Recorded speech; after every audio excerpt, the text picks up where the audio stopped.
Assalamualaikum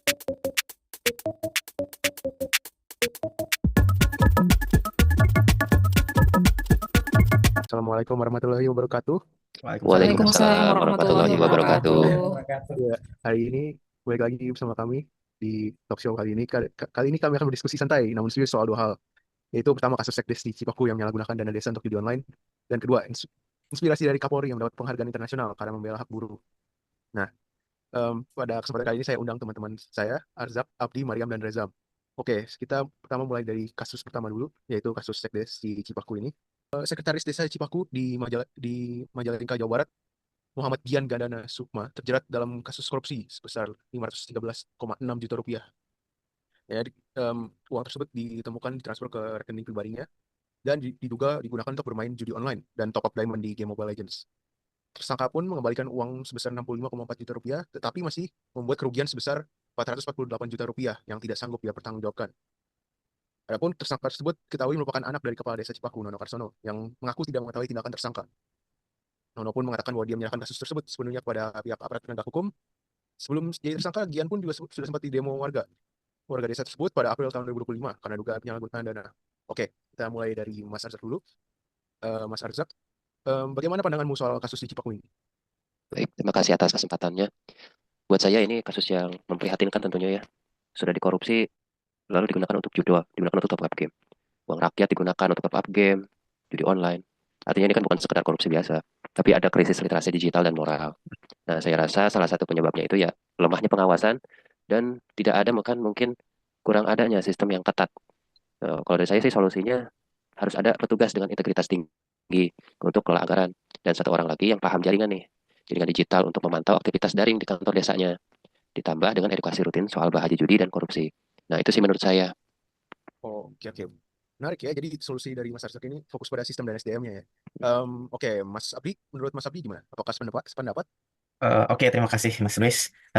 Saya sih setuju ya, tapi saya ingin menambahkan sedikit, yaitu soal ringannya hukum korupsi di negeri kita ini. Nah, orang miskin mencuri sandal bisa dipenjara, namun koruptor yang ratusan juta bisa santainya ditahan dengan fasilitas yang mewah gitu. Nah, ini bikin orang makin berani korupsi. Kalau mau jerak, hukum itu harus tajam ke atas, bukan hanya di bawah saja.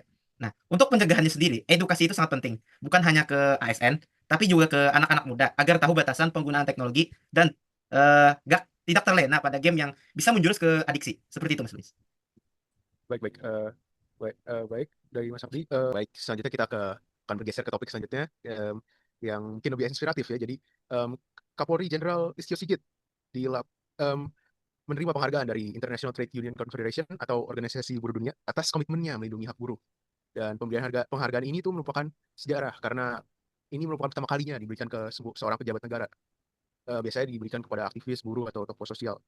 Nah, selain komitmen Kapolri tersebut, untuk membuka ruang demokrasi bagi buruh, penghargaan ini tuh juga diberikan kepada Listio Sigit karena telah membantu desk ketenagakerjaan di institusi kepolisian. Baik, Mas Rezam, kira-kira telah dilakukan oleh Mas Listio Sigit, kira-kira ada yang bisa dicontohkan oleh ASN-ASN lainnya? Kalau dari saya ini kepemimpinan visioner dan responsif ya Kak. Karena beliau ini berani membuka dialog dengan serikat buruh, nah, tenaga kerjaan dan memberikan kita sebagai ASN ini bisa meniru spirit ini dalam versi kecil. Misalnya dalam melindungi data publik, beri layanan yang adil dan responsif terhadap keluhan masyarakat seperti itu. Dan untuk menularkannya itu bagaimana ya Mas? Nah, kita mungkin yang bisa kita lakukan agar semangat dan keberanian itu bisa tertular, kita bisa melakukan hal kecil seperti sharing session, berbagi kisah-kisah heroik yang kita lakukan, atau misal kita membuat video dari pencapaian yang sudah kita dapatkan agar memotivasi teman-teman yang lain bahwa yang kita lakukan ini baik dan penting untuk keberlangsungan Indonesia yang lebih jujur dan berani. Seperti itu, Mas Luis. Oke, ya menarik ya. Kalau kita saling berbagi pengalaman kita, Iya. tentunya bisa menginspirasi yang lain. Oke, baik. Ya, Mbak Mariam, kira-kira menurut Mbak Mariam, Ya, apa saja yang bisa kita ambil dari cerita ini? kalau menurut saya hanya menambahkan dari teman-teman tadi sudah bagus sekali solusi yang diberikan. Kalau dari saya, kita bisa meniru gaya kepemimpinan Kapolri Listio Sigit Prabowo itu, karena beliau itu menurut saya sudah memberikan inovasi di dalam bekerja. Jadi kalau yang saya baca itu desk ketenaga kerjaan ini baru dibikin atau baru dibentuk sekitar bulan Januari 2025 dan itu berhasil. Berhasil. Jadi kalau sebelum-sebelumnya mungkin masalah buruh ini bisa diselesaikan tapi tidak efektif. Jadi Kapolri itu berinovasi dengan ide-ide kreatif beliau untuk membuat desk ketenagakerjaan ini, di mana desk ketenagakerjaan ini dia menyelesaikan masalah perburuan ini secara mediasi, dan dia mengambil jalur hukum itu sebagai langkah terakhir, dan ini sangat efektif. Kalau yang sebelumnya bisa terselesaikan mungkin secara hukum langsung, itu saya rasa tidak efektif karena bisa jadi setelah masalahnya selesai tidak ada keharmonisan di antara buruh dengan pengusaha itu kan. Tetapi di sini Kapolri ini sangat inovatif menurut saya. Baik, oke.